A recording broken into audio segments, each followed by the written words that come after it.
Hello मित्रों, academy for education में आपका स्वागत है। आज हम त्रिभुज के बारे में बात करेंगे। इसके पहले हम त्रिकोणमिति के बारे में बात कर चुके थे और आज त्रिभुज के बारे में बात करें। त्रिभुज है क्या, कैसे इसको प्रदर्शित करते हैं और ये कितने प्रकार के होते हैं, किस आधार पर इसको डिवाइड किया जाता है। यह जो है कंपटीशन और एकेडमिक क्लास दोनों के लिए इम्पोर्टेंट है और कहीं न कहीं किसी न किसी एग्ज़ाम में यह पूछा जाता है। तो चलिए बात कर लेते हैं कि त्रिभुज होता क्या है।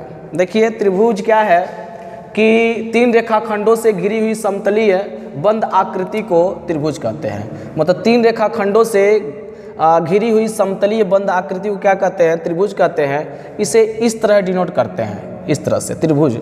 और इसके 6 भाग होते हैं जिसमें 3 भुजा होता है और 3 कोण। चलिए बात कर लेते हैं कैसे। ये आपके ए बी, बी सी और सी ए क्या है, एक ट्रायंगल है, एक त्रिभुज है जिसमें ए बी एक भुजा है, बी सी आपका क्या एक भुजा है और सी ए क्या है, एक भुजा है। ठीक है। और इसमें जो है ये आपका क्या है, कोण है, एक कोण है, ये दूसरा कोण है, ये क्या है, तीसरा कोण है। इसी को त्रिभुज कहते हैं। तो त्रिभुज जो है इसके प्रकार देखा जाए तो 2 आधार पर प्रकार को डिवाइड किया जाता है। तो पहला क्या है, कोणों के आधार पर त्रिभुजों के प्रकार, types of the triangles on the basis of angles, मतलब कोणों के आधार पर। और दूसरा होता है भुजाओं के आधार पर त्रिभुजों के प्रकार, types of the triangle on the basis of sides. तो अब इसकी बात कर लेते हैं कि ये है क्या। तो कोणों के आधार पर त्रिभुजों के प्रकार में ये 3 प्रकार होते हैं। तो पहला होता है समकोण त्रिभुज, निम्नकोणीय त्रिभुज, अधिक कोण, right angle triangle, acute angle triangle. अधिक कोणीय को त्रिभुज क्या बोलते हैं, ऑब्ट्यूज एंगल ट्रायंगल। देखिए, समकोणीय त्रिभुज किसे कहते हैं। समकोणीय त्रिभुज वे त्रिभुज होते हैं जिसका एंगल का मान कितना हो जाए, 90 डिग्री हो जाए, तो उसे क्या कह देंगे, समकोणीय त्रिभुज या समकोण त्रिभुज या राइट एंगल ट्रायंगल कह देंगे। इसमें क्या होता है, जो इस तरह होता है, पड़ा रहता है, इस तरह से खड़ा रहता है, उसे लंब कहते हैं। जो नीचे होता है उसे आधार कहते हैं, इसको कहते हैं कर्ण। जो इसके पहले हम ट्रिग्नोमेट्री के बारे में जो बात किए थे तो सब बात कर लिए थे। इसके बाद बात किए थे किसके बारे में, पाइथागोरस प्रमेय के बारे में बात किए थे।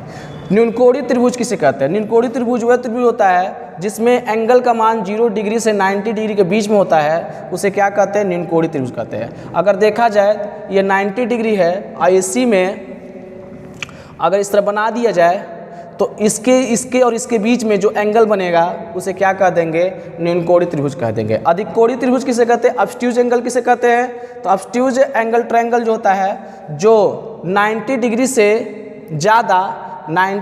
ज़्यादा और 180 से कम एंगल जो बनाता है ट्रायंगल, उसे क्या कहते हैं, अधिक कोणीय त्रिभुज, ऑब्ट्यूज एंगल ट्रायंगल कहा जाता है। इसका मतलब क्या हुआ, अगर ये 90 डिग्री कोई त्रिभुज है, इसके अगर इधर ले लेते हैं, इधर लेते हैं, इसके बीच में जो एंगल बनाएंगे उसे क्या कह देंगे, अधिक कोणीय त्रिभुज कह देंगे, ऑब्ट्यूज एंगल कह देंगे। अब हम बात कर लेते हैं दूसरा, भुजाओं के आधार पर त्रिभुजों के प्रकार। देखिएगा, भुजाओं के आधार पर त्रिभुज जो है वो भी 3 प्रकार के होते हैं। पहले को विषमबाहु त्रिभुज कहते हैं, इसको इंग्लिश में स्केलिन ट्रायंगल कहा जाता है। समद्विबाहु त्रिभुज को आइसोसेल्स ट्रायंगल कहा जाता है। इक्विलैटरल ट्रायंगल तीसरे को कहा जाता है या समबाहु त्रिभुज कहते हैं। चलिए हम त्रिभुज को क्या करते हैं, डिवाइड कर देते हैं। यहाँ पर इस त्रिभुज को विषमबाहु त्रिभुज, समबाहु त्रिभुज और समद्विबाहु त्रिभुज को। तो सबसे पहले जो है एक ट्रायंगल बनाते हैं और समझ लेते हैं विषमबाहु त्रिभुज किसे कहते हैं। मतलब एक ऐसा त्रिभुज, विषमबाहु त्रिभुज में क्या होगा, एक ऐसा त्रिभुज जिनके तीनों साइड क्या हो, तीनों भुजाएं अलग अलग हों, तो उसे क्या कह देंगे, विषमबाहु त्रिभुज कह देंगे। मतलब तीनों साइड, यह साइड, यह साइड, यह साइड, इसे क्या बोल देंगे, विषमबाहु त्रिभुज बोल देंगे।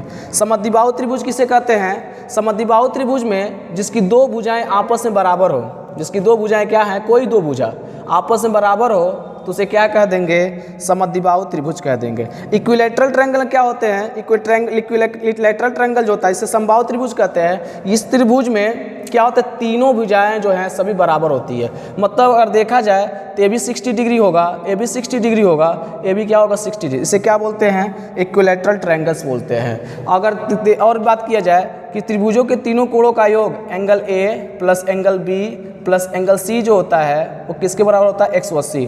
तो समद्विबाहु ये समबाहु में क्या हो जाएगा 60 डिग्री 60 डिग्री 60 डिग्री, और समद्विबाहु में क्या होगा 2 एंगल बराबर होंगे और एक एंगल क्या होगा डिफरेंट होगा, जबकि विषमबाहु में क्या होंगे तीनों क्या होंगे अलग अलग होंगे, भुजाएं भी अलग होंगे और एंगल भी क्या हो जाएंगे अलग अलग होंगे। इसी प्रकार हम क्या करेंगे और अन्य बात करेंगे। चलिए इसके बाद हम क्या कर कुछ अन्य बात भी कर लेते हैं कि इस भुजाओं के आधार पर त्रिभुजों के प्रकार बता दिए और इसके साथ ये बताएं कोणों के आधार पर त्रिभुजों के प्रकार। अब हम बात करेंगे अगले वीडियो में त्रिभुज से संबंधित कुछ परिभाषाएं कि शीर्ष लंब किसे कहते हैं, मध्यिका क्या होता है, त्रिभुज का अंतः केंद्र होता क्या है, त्रिभुज का परिकेंद्र होता क्या है, त्रिभुज के कुछ उपयोगी परिणाम बनते क्या हैं, यहाँ तक की बात करेंगे कि समरूप त्रिभुज होते किसे हैं, जो बहुत इंपॉर्टेंट होता है। अगर समरूप त्रिभुज के बारे में हम उसके गुणों के बारे में, उसके प्रमेय के बारे में, थ्योरम के बारे में पढ़ लेते हैं तो किसी भी एग्जाम के लिए बहुत इंपॉर्टेंट। अगर थ्योरम हमको पता चल जाए